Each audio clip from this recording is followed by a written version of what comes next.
environment, and it might last right up until the end of the year. There was a big move on Friday, a bit of a knee-jerk reaction that the trade war was going to start flaring up, but that calmed down a little bit. But actually, if it pops down, I'm thinking I might take I might take a trade to the upside. Yep. But it's going to be a short term. Everything I'm going to do right now is just going to be short term trading. I think that's wise as well.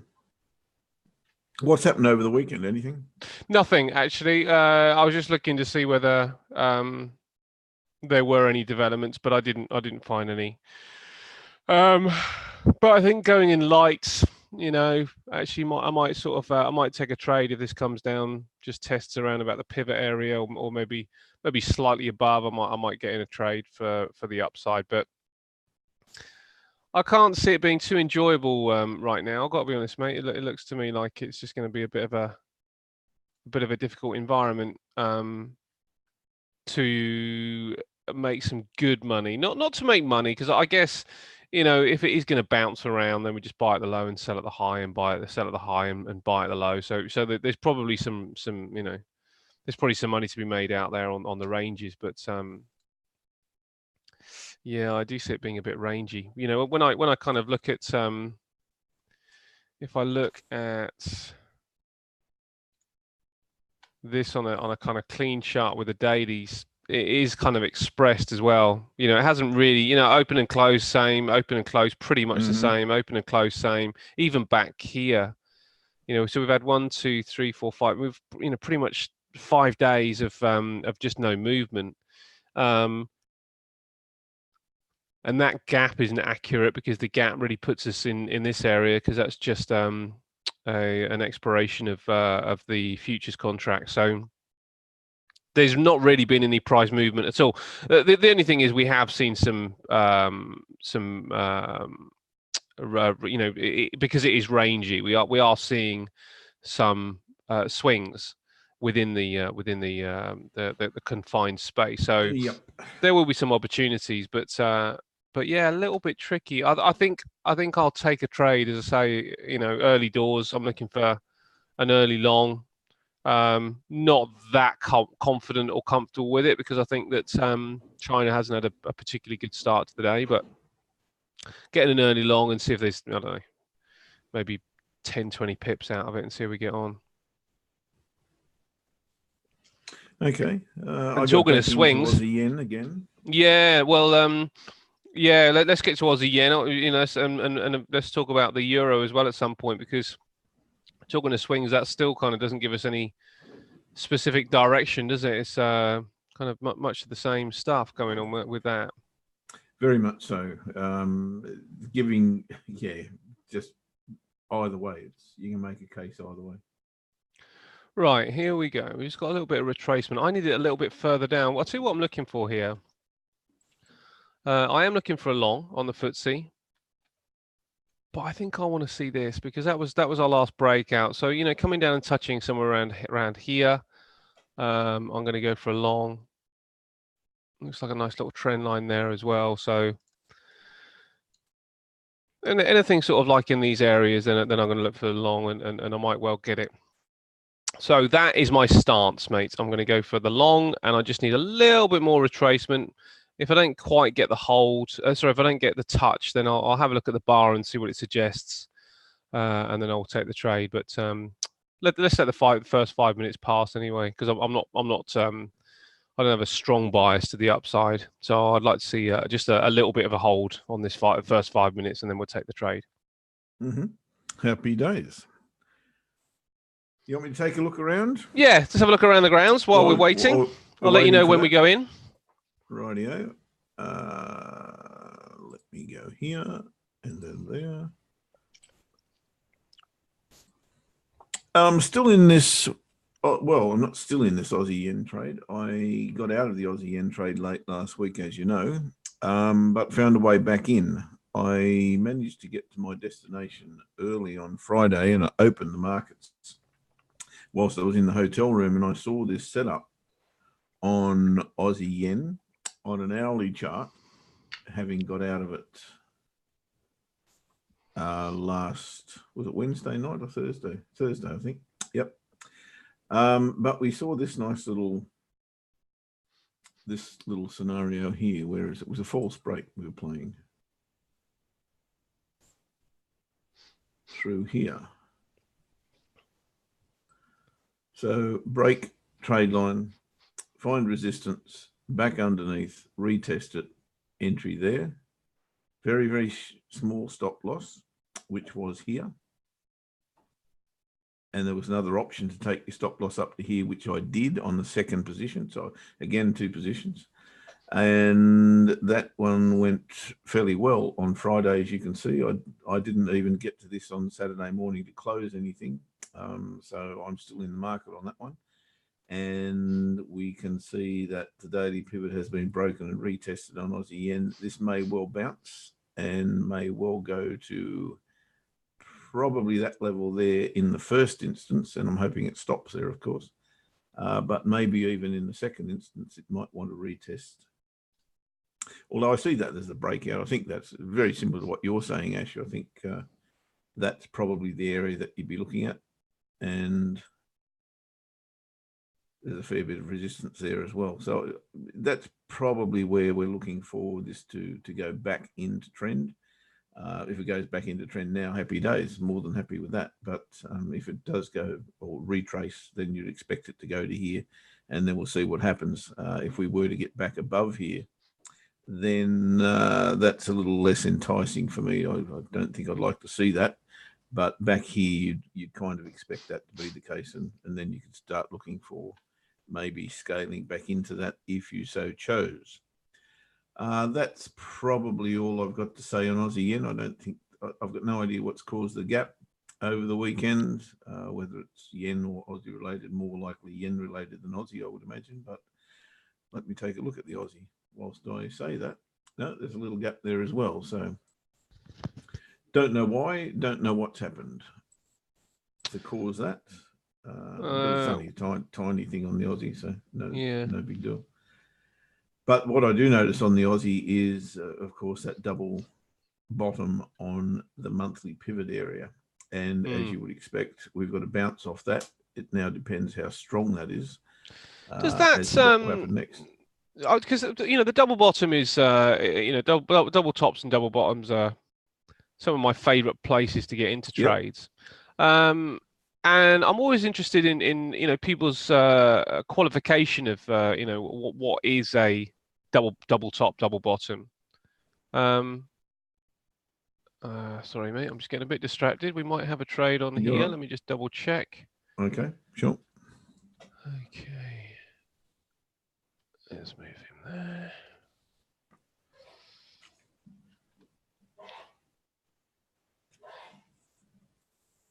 Yeah, I like that. So I'm going to buy the FTSE here. Show us, mate, what you're doing. Okay. Unless you need time. No, you don't need time. I just the trade's on. Okay, so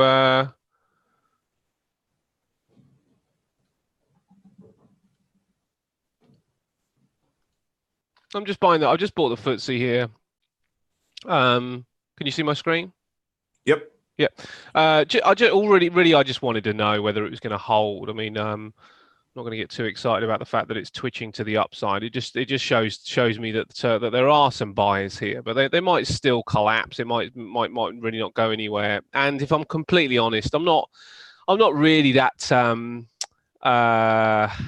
excited. I was going to say confident, but it's not a confidence issue. I'm just not that excited about the upside, so I may not hold on to it for very long. The futures market and the futures charts are a little bit tricky at this stage because they've had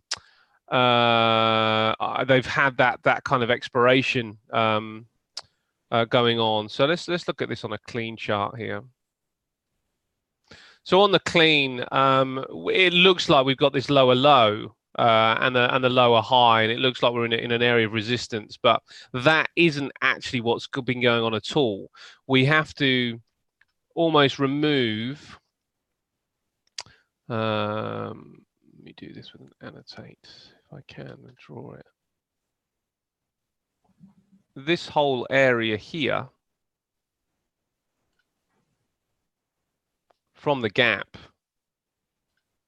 needs to be shifted up to be, pretty much in line. So this low here and here is the same as this low here and here. So this whole pattern needs to be shifted up. So actually, we're probably near the breakout, more than anything else. But I just want to show you something on a. Is that the reason you're not looking at that as a head and shoulders? Absolutely right. Yep. Yeah, absolutely right. So let's have a look at the cash market. If my mouse works today. And you can see this is the real pattern that we've got. Yeah, right. Okay. Because we don't have that gap. That gap was caused by, as I say, that the expiration. I don't want to bang on about it, but that's what that has caused the gap. Now, what that means is that we don't really have that much room to the upside. We're probably realistically looking at, let's see, maybe 15 to 20 pips to the upside, and realistically, I'll probably come out, mate. I mean, but the thing about coming out, the thing about taking profit, there's always a question of taking profit, too early. But if we think about, markets and market structure and how they work, then the assumption that I've generally got, not always, but generally got, is that it will react in a fairly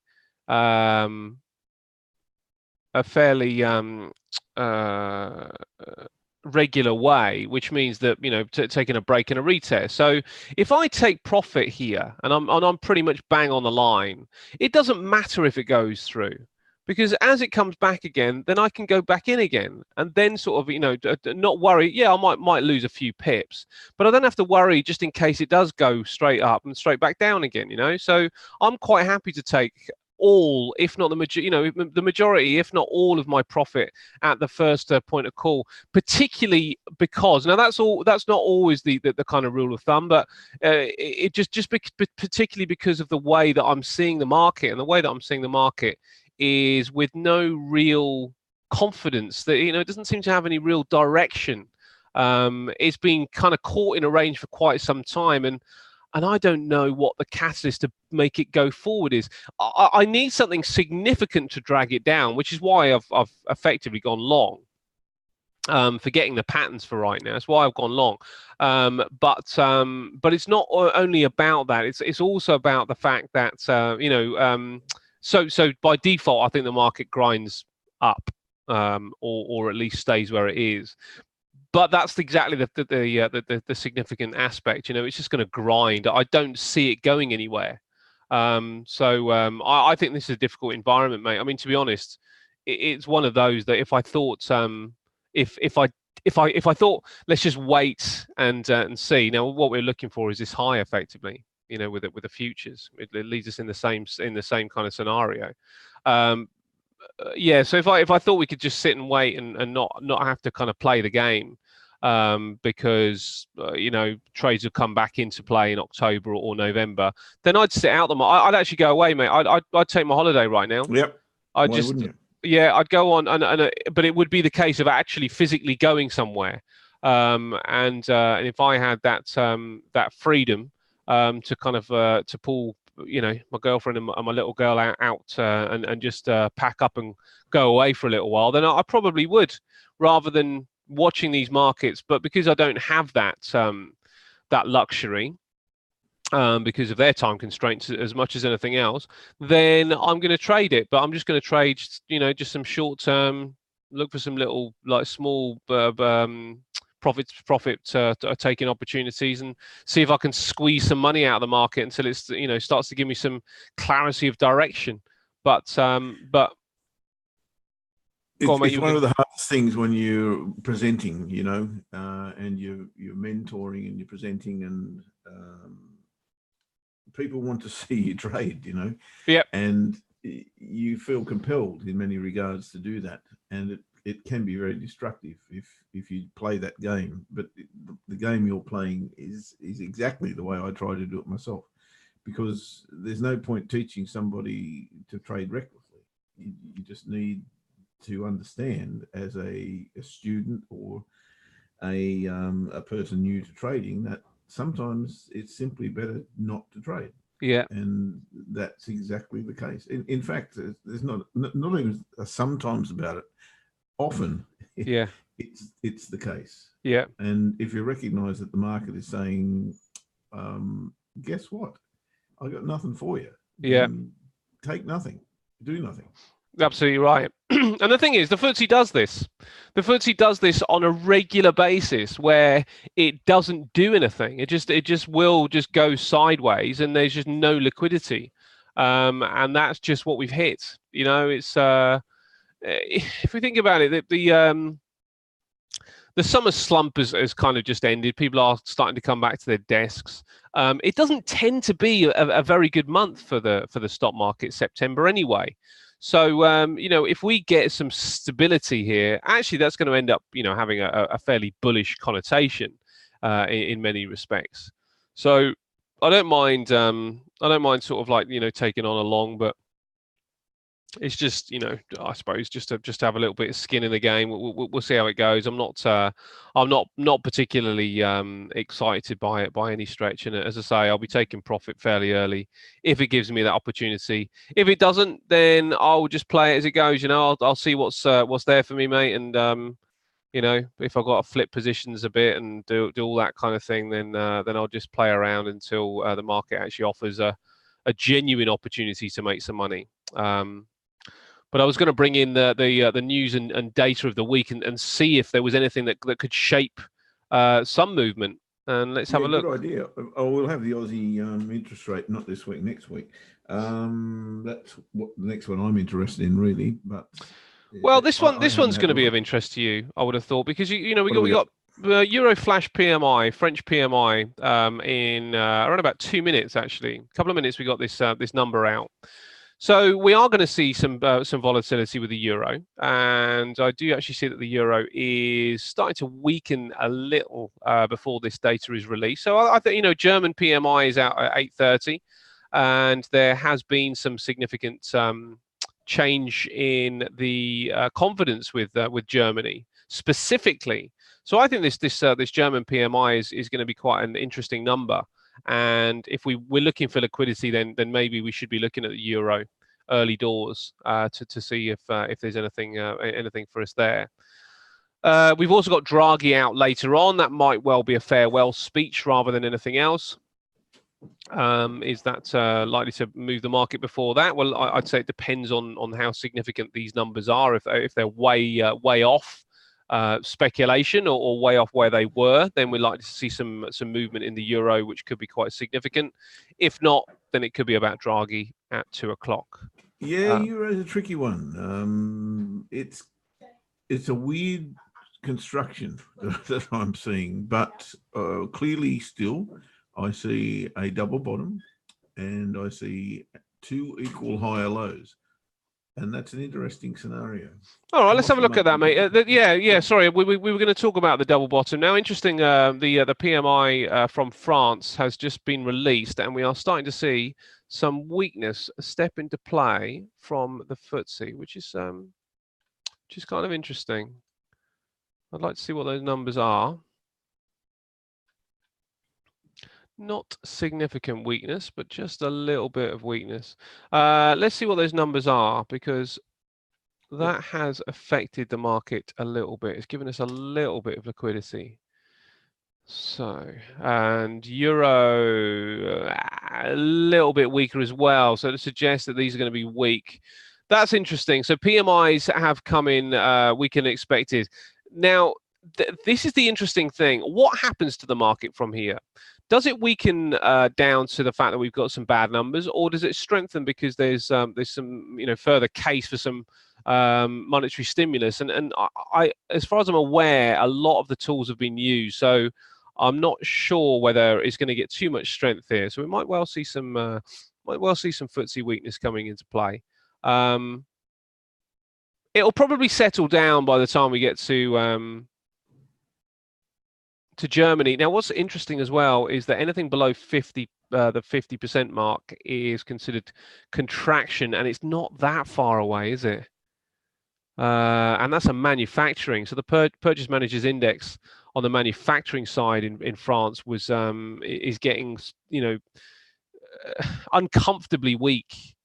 And it's starting to suggest that the recession may well be starting to take place. So one thing about being in the wrong way round on the market is the good thing is that at least it gets me in and it gives me something to do and something to play. And when there's something to do and there's something to play, there's money to be made. So I don't mind this coming against me. It needs to move a lot more significantly than it is now, is the only thing. So let's see what happens in the next 15 minutes. It may well stabilize before the German numbers, and what I might do is I might well shut this down if price comes back to where I entered before those numbers come out. I'm not going to shut it down just yet, but if it comes back to where I entered before numbers come out from Germany, I might shut this down and then have a look at what the numbers dictate, because it looks like the numbers might well give us some direction today, which would be a lot easier for me to play. So let's see what goes on with that, and let's open back up the conversation about this the double bottoms, mate. This Yep. is something of interest to me. So we were looking at the you were just saying that the euro had it as well. Yeah. Do you want me to take a look? Yeah, let's have a look.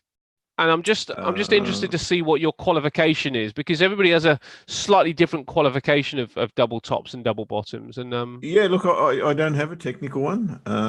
What I rely on is my vision, yeah, and if I see what looks like a double bottom, to me, it's a double bottom.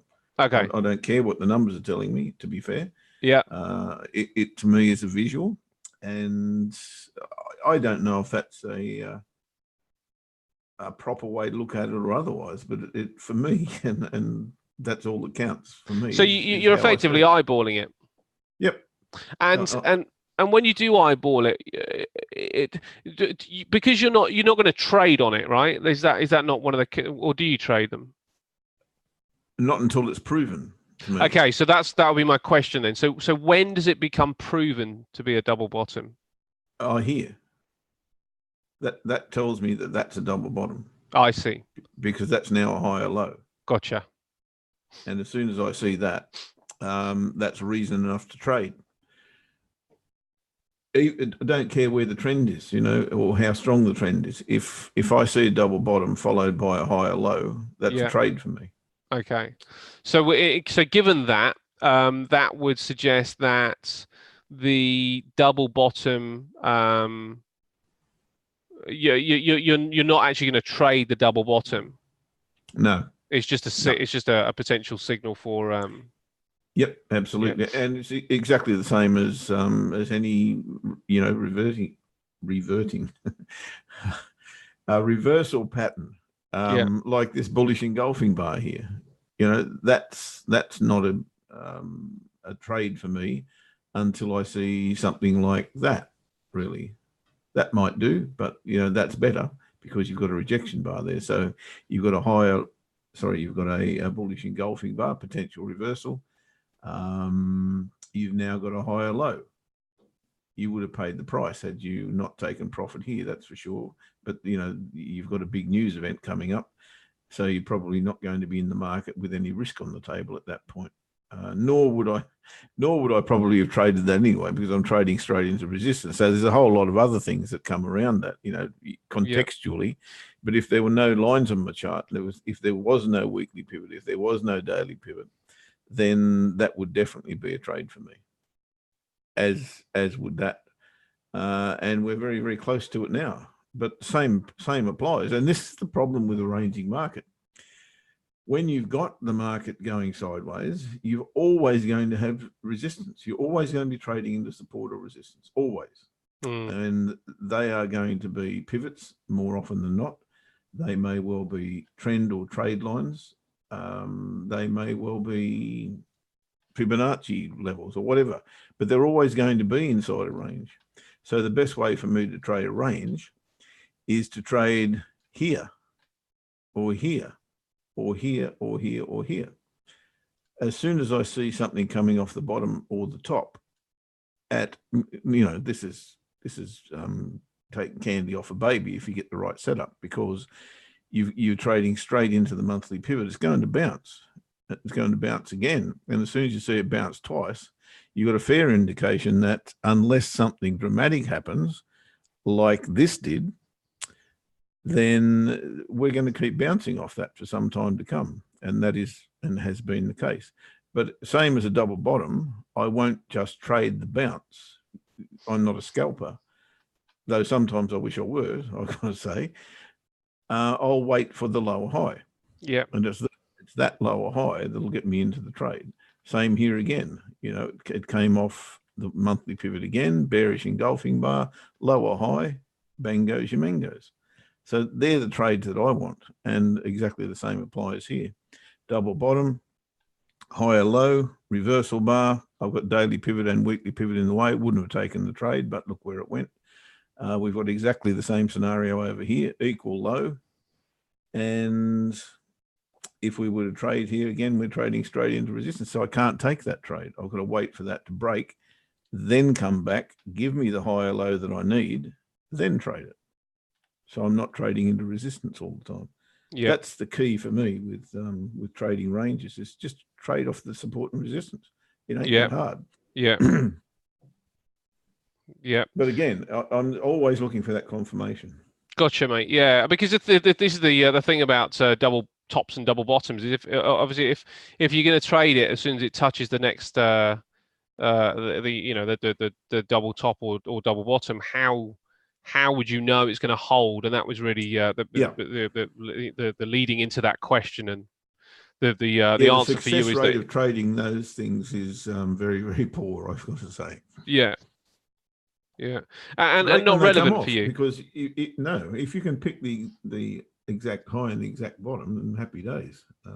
You don't need to get that many right, and I guess that's why people do it. But you're going to get a lot wrong, and you just better be careful with those. You need to have a good risk strategy or a risk management tool in place, like a tight stop loss, I suppose, will do that.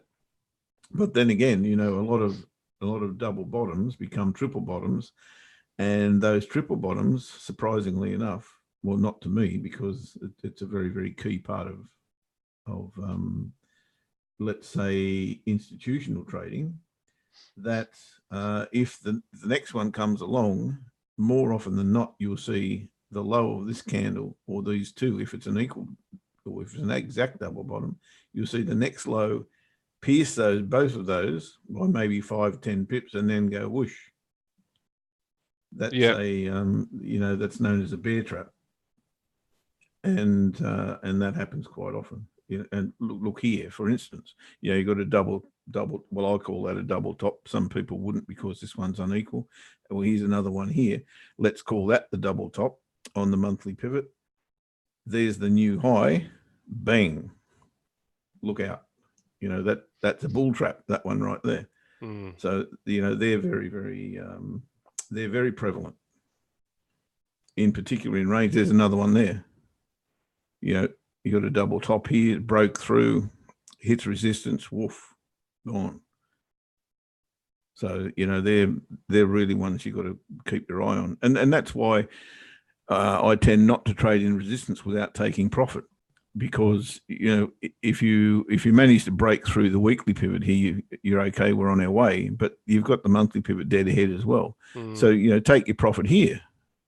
Yeah, and if what you would expect to happen happens, then bang, you go down here. You look to trade the rally. So you're going to trade the rally maybe here or maybe above the daily pivot. So you're going to trade the dip and look for the rally. Put your entry up here. Doesn't work. Happy days. You've lost nothing, and look what you've been presented with. A new run, and that becomes a lower high, and then there's another opportunity in here.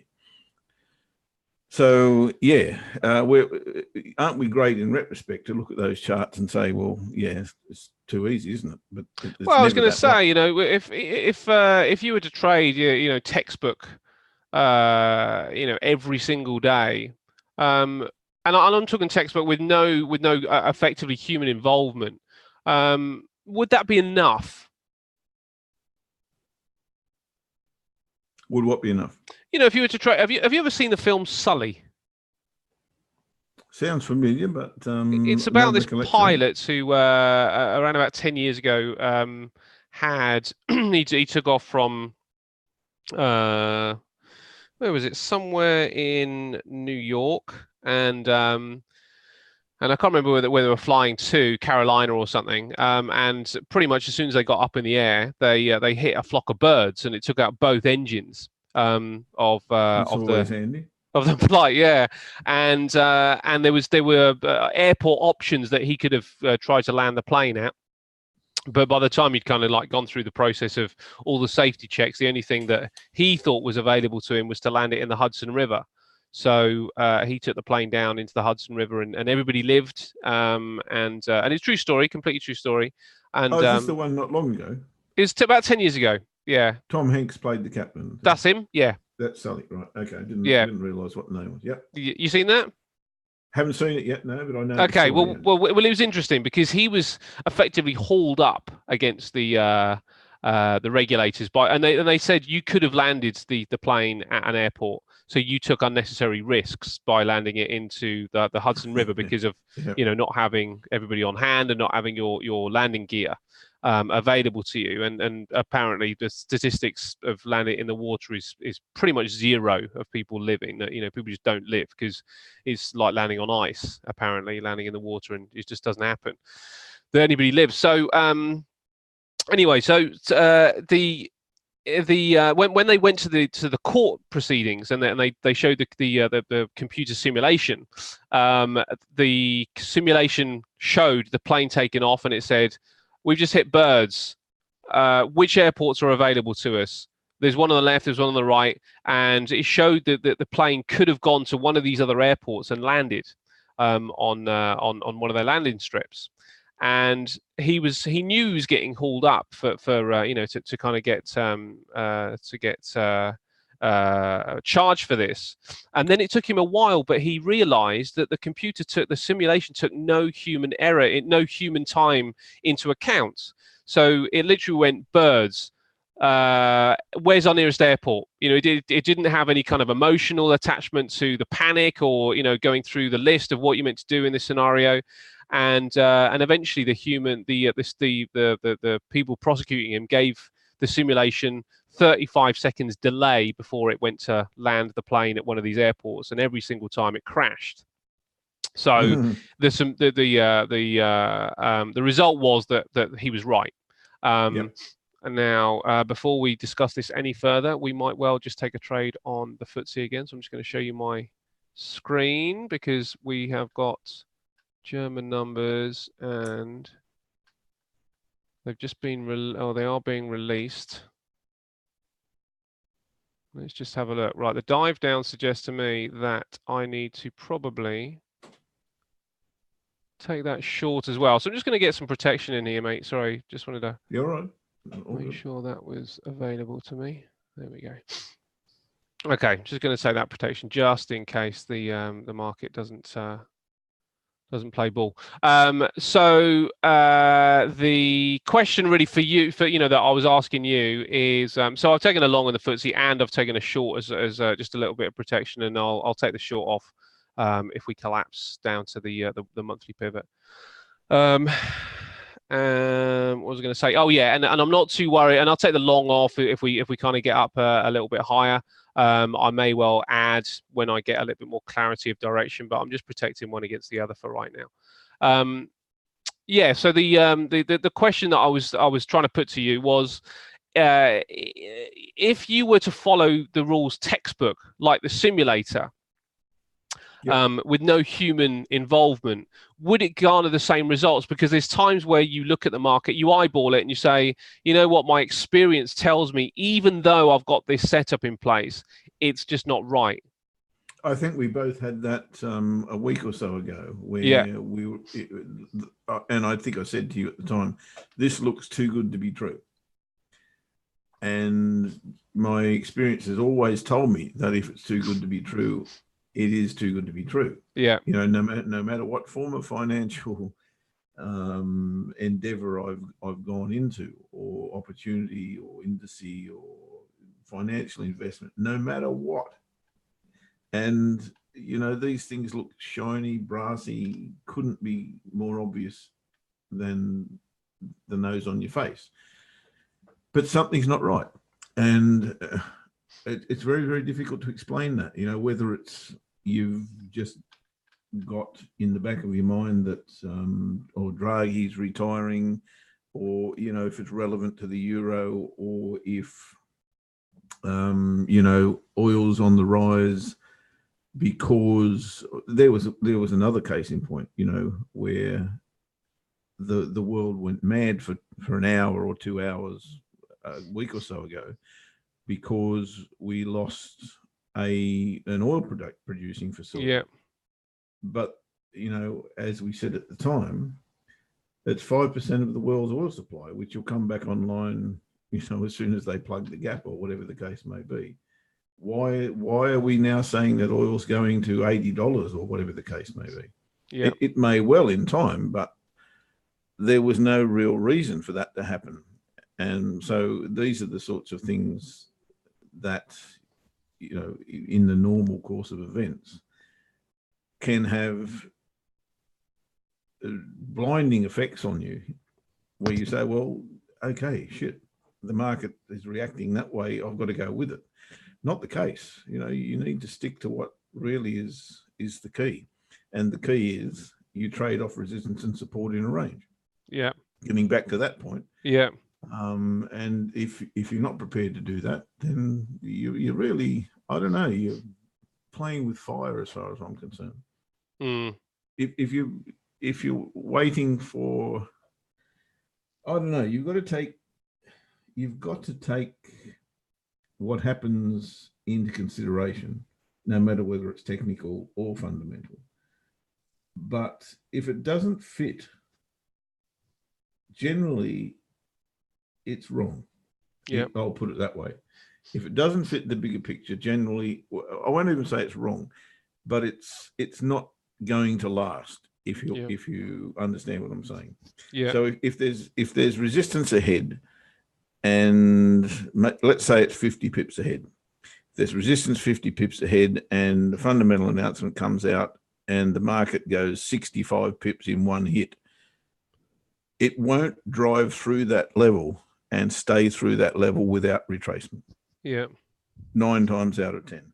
Yeah. Well, I should never put a number on that because I haven't done the research, but you will always a bad word in trading also.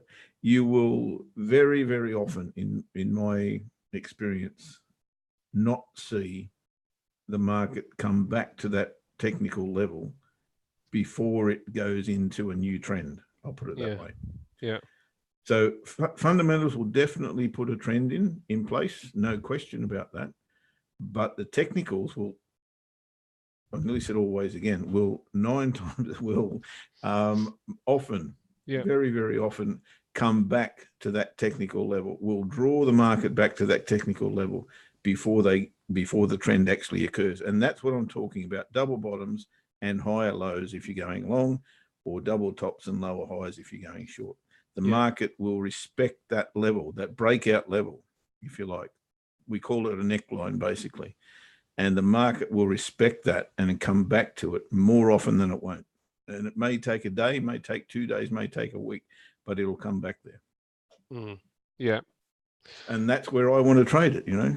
I want to trade it there because that's, to me, where the money is. Yeah. Well, let's have a... That's where the safer money is. That's where the safe... Yeah. Have you been looking at the euro? No, I haven't, mate. I've been actually talking too much. Well, I always talk too much when I get on a subject, but let me show you the euro. This is the euro. Now. Yeah. So we just had that news release, and the German numbers did come in weak, very, very weak actually, and this is what the market has been concerned with, is that the trade war will start manifesting itself into some genuine contraction. German manufacturing, which is the biggest one really, again, you know, down in the under the 50% line and or 50-point mark.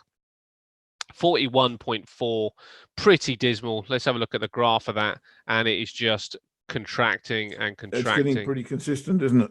Yeah, Pardon me. it really is. It's you know, ever since, well, let's see how far back we can go. Okay, so we've not really seen numbers as bad as this since 2012. And then before that, it doesn't look like we've had numbers as bad as this until 2009. And it did actually start to come up. So, you know, after the financial crisis, we started to get better numbers. We had a little bit of a dip and then started to pick up again, but it looks like we're going back down again. So, no real reason to be looking for euro longs, and the euro is collapsing off the back of that. The FTSE 100 is Looks also a bit cyclical, doesn't it? Really? It does actually. Yes, it does. You're absolutely right. Yeah, a few months. There's a little bit of a disturbance there, but through 2014 to 16, I suppose. Yeah, it didn't dip down in 2015, but other than that, it's looking pretty cyclical. It absolutely is. You're right on that, and we've seen the euro dive bomb off the back of that, and you know, this is the question. We've had a double bottom with the euro, and what happens now, mate? Are we going to get a triple bottom and bounce, or is it going to start coming through these levels? Because it's looking pretty dismal for the euro, isn't it? I mean, it's, you know, not looking too healthy. I've been a bear of the euro, as you know, since we had that big break of the bottom of my channel on my bigger time frames, and I've seen nothing to change my mind on that. Except, you know, you've got to have retracement. You can't just go, and we've had that retracement now. Well, I think we've had that retracement now. So I'll certainly be looking for those bottoms to be tested.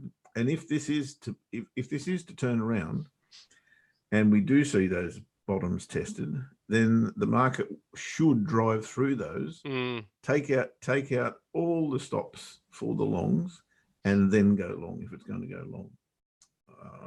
If it's not, and we return to the SH1T that I said the euro was in a few weeks ago, which is what I think will happen, then those lows won't hold.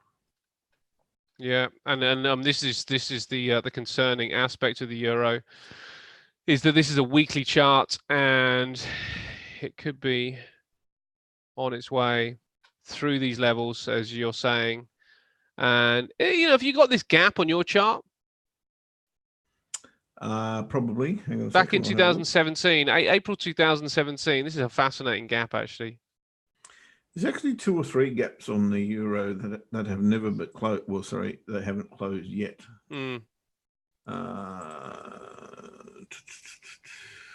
Where's your gap? I've got a gap on the 9th of April. Looks like 2017. Yeah. No. You don't? Okay. All right. No. So that's down to the broker then. That's fine. But, you know, go back, the 5th last candle, that was the candle for me. That was the one that broke the camel's back. It broke 110, and I'm still thinking 108, no problem here for the euro. 108, yeah, which is somewhere near that gap, actually, interestingly.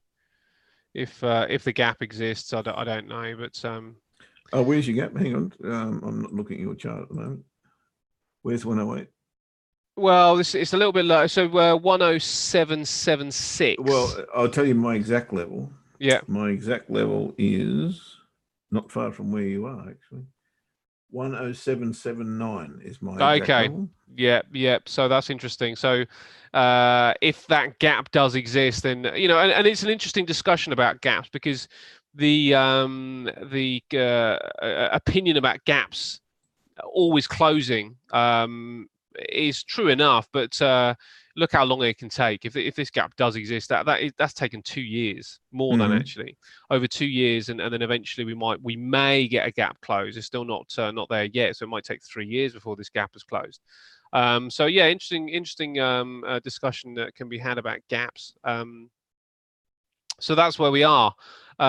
Weakening euro and looking kind of ominous, and looking to get ominously close to the low. I suspect from this point it's going to get sucked into that lower level, and the FTSE is exactly the same. The FTSE is, I mean, it's it's not really tanking, but it is weakening fairly significantly to the downside. So protection in place, and I'm gonna look for this to see whether this almost does become like a head and shoulders pattern with the expiration gap, whether we actually start looking at this as a pattern and whether we start treating it as the pattern. But let's give it. That was a nice cover, by the way, man. Well covered. Yeah, do you know the only thing it's worked out okay, isn't it? But my only thing with it, and there's nothing I could have done, to be fair. But the only thing with the cover was the fact that I could have done with maybe getting in a little bit earlier. And do you know what I was considering doing? And I'm just going to have a look to see whether. No, I couldn't have really done too much. What I was thinking at the time was after we had a little bit of a bounce on the 5-minute chart, you can see here. After we had this bounce here, I was thinking about covering really, I suppose, below this area, which I did manually anyway, so it's no big deal. But the only other place I could have covered was when it started to kind of come down straight away. Maybe I could have covered a little bit higher, but the cover's in, and you're right. It's I'm glad it's on. I don't need to worry now. I don't need to be concerned with this market at all now. I can just see what flushes out. I'm not now going to be too interested. Let's see what else is coming up. What I see interesting at the moment, and very, very brings a smile to my face, of course, because I was anticipating this happening. I think we've gone, and it's very early in the week, of course, we've switched very, very quickly from risk on to risk off. Yeah. From what I'm seeing, anyway. No, I completely agree. I mean, you had the same with the Aussie, didn't you? You've had that Aussie trade and the Aussie yen, and we've got this these Chinese numbers. But it was interesting because the Chinese, the trade dispute that really kind of just flared up a little bit on Friday, wasn't really manifesting itself in the early trading of the market. It was really, we have seen some weakness off the back of that manufacturing data, and I'm not really willing to change my stance until we at least touch that monthly pivot, which we'll have a look at again in a moment. But I'm just having a look at the rest of the week. ECB again, we got Draghi out on Thursday, and we got Carney out on Thursday. And then we have some fairly decent numbers from United States before really the month end, because Monday is the last trading day of a week today is the last trading day of September. So we're going to get the conclusion of this month, and then we'll see where we're at, mate. But just back to this trade, I want to see it down here before I do anything. And at that point I'll consider taking the protection off the table. And then seeing if there might even be another trade to the upside, depending on what's going on with the data. If not, if it just kind of messes around here, which it could do because we've got this low here and another low, and there might be enough strength to boost it up, then I will manage it as and when. But one trade on and one bit of protection is to a degree. Not too tricky to trade. As you know, I've been in a situation where I've had to probably manage about 3 or 4. Work very hard. Yeah. And it took quite a while to get clear. But right now, this is fine. So it's all under control. We'll see if that's still the case tomorrow, mate. All right, happy days. I'll just take a quick trip around the place and let's do that. If there's anything coming up, I'm not a great Monday trader. I just don't fancy trading Mondays too much, but this brings a smile to my face. The Aussie yen is going to take on this low, I think, and if it can beat that low, then I think we're away and off to the races again, and that's going to bring up a pretty sizable return on Aussie yen in the last week or so. So that's pretty cool at the moment. I'll have a look at this and see what happens. I'm not suggesting I'll bring my stop to here, but I am suggesting I might bring my stop to here. if we do put in a double bottom, because that will be what I said before earlier on. That will be the precursor to a retest of this range, in my humble opinion. If we break through this now, I don't see that as being an issue. But if we don't break through here now, I definitely see a retest of this level here off a double bottom. So I think I'm willing for that to take place, but I'm not willing for it to go beyond there, because if it comes back into this range, it's probably going to test this level and then these levels here. So I think this now is in a pretty interesting part of the trade. If we can break through here, happy days. If not, then I will reassess and may move my stop down to just above the weekly pivot. The euro, and this is what I was talking about before on the weekly charts, that candle there for me was enough to convince me that the euro was in deep SH1T, and that's my level there, the 107.79 level I was speaking about before. And as you say, you've got a gap in here as well, Ash. I think we're going to have a look at that. That said, we've still got this tweezers bottom sitting here, and contextually, you'd have to say that tweezer bottom is in a pretty strong place. We've had good form on that before. It didn't drive the market long, I'd have to say, but it did induce a response from the market, and maybe we've had that already back to retest the bottom of that channel. That's what I'm thinking, and that's my thought process. So I'm a bear. I'm still a bear, the euro. Yeah. And 107.79 is the level. Cable. Well, this has got plenty of room to retrace for mine. That said, we're now going to put in a lower low by the look of it, based on this. And if that were the case, you're probably looking at then a lower high, but that may well give you an opportunity to trade back to here, and that's probably where I'm focused at the moment. There's some real weakness out there, isn't there, mate? I mean, looking at these, it looks like the dollar is certainly the safe place to be at this stage. As I say, I just looked at all the yen crosses, and it appears that. And that's one of my major gauges for risk on, risk off. And I think we've gone risk off for the moment. Whether that's going to, be the flavour of the week and towards the end of the month, who knows? That will probably depend a lot on what happens fundamentally and tweet-wise over the next little bit. But we will see. I'm sensing risk off. And that's why I've placed myself in that position, Aussie yen short. So that's all good. I'll still give this a chance to go back to here, and I'll be looking for it'll probably now be a short-term long rather than a return to trend, which is now long, believe it or not, on the pound. And that's kind of where I'm at. So if we get to the support, I'll look to trade the resistance. That's pretty much it. The Aussie, again, same as Aussie yen. If this takes out this, well, I called it a double bottom before. It's a 30-minute chart, or basically this is an hourly chart, same thing. It's really a halt, or a pause on the monthly pivot. If I have a look at this in the bigger time frame, you can see a much bigger and more substantial double bottom sitting here waiting for us. So I don't know that we can go, nuts saying that the Aussie's going to crash by another 400 or 500 pips. But certainly if it does break that level, 65 is looming very, very quickly. So, there could be 250 pips here fairly swiftly if the Aussie does move.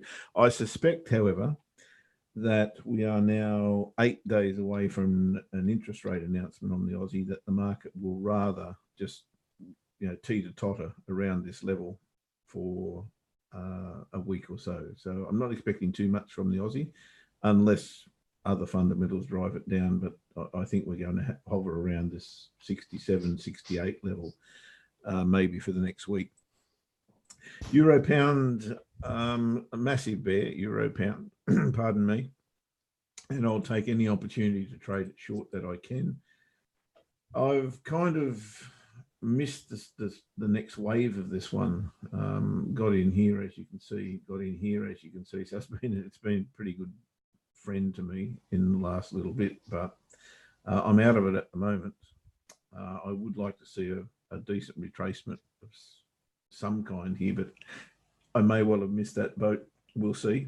If we can get back to maybe the 89 level, then I'll look to continue this trend. And I see there's still 300-400 pips, maybe even 500 pips in this one for me, if I can find the way in.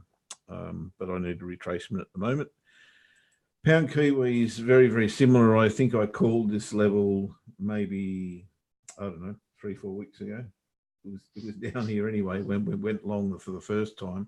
We went long for the second time here and got out at that level. Again, couldn't find my way back into that, sadly, so I missed the last little bit of this one. No time to go long here at the moment, of course, but again, I'd really like to see it take this level out, to be fair, and then come back and retest it.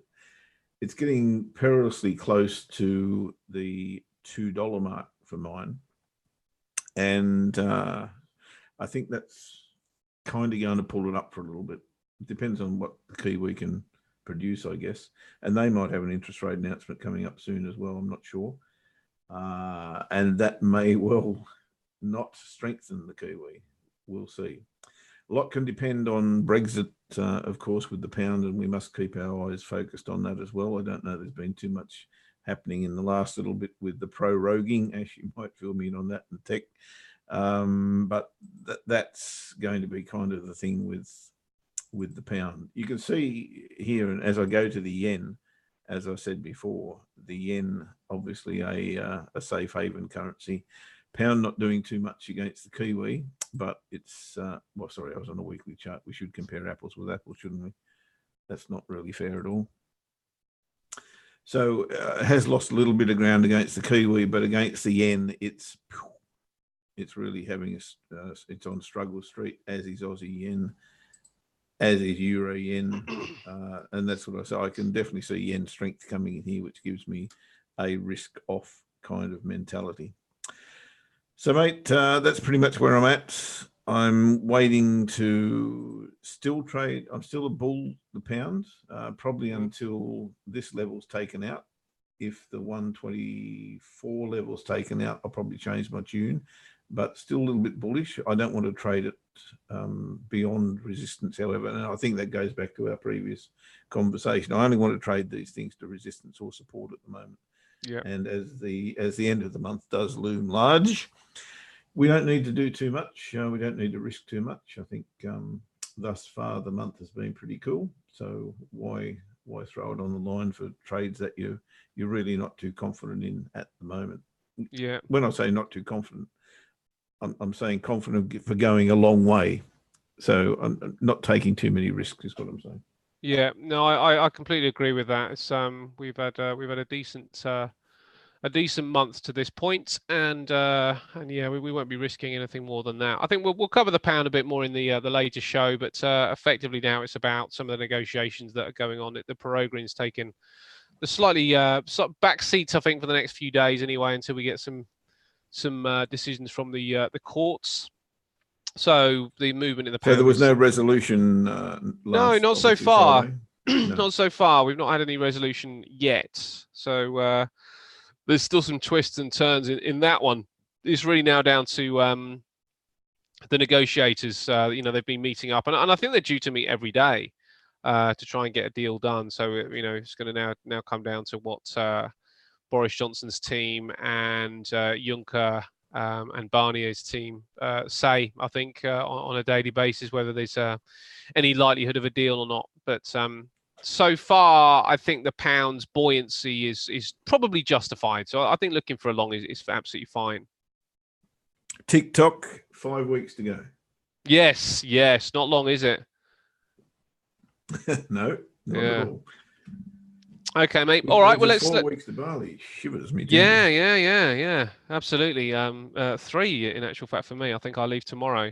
3 weeks tomorrow to go to Singapore. So not far away at all. But yeah, let's wrap it up. So we've covered the currencies you're looking at. The FTSE 100 is continuing to move to the downside. I'm looking for probably around about another. Let me see. That one's at 57. Another 20 pips or so to the downside of the FTSE before potentially taking the protection out of the market. That's not a definite, so I just want to have a look at the price action down there and see whether it's likely to hold. And if it is, then I will take it off and then make a new choice as the market develops into the speech from Mario Draghi. I don't think he's got anything really major to say, so it might not be any kind of joy for the market today. We might just genuinely be looking at some bearish moves in the FTSE. So may well hold on to that one and just let it run and see what happens. Possibly even into the end of the week. We'll see what gives with that one, buddy. But we'll be back tomorrow to review it, and we'll be back obviously in about an hour or so. No, 2 hours. 2 hours, yeah. 2 hours to have With a chat on the free chat show. Yep, absolutely. Yeah. With all the senior traders, should be good. Well, not all the senior traders, but quite a good collection. If you're available, guys, then make sure you're there. Yeah, some of the big guns. All right, buddy. Well, we'll be back tomorrow. Same trade time, same trade channel. What time's that, mate? It's going to be 5 to 8. 5 to 8. Well, there's a date, and don't you be late. See you later, guys.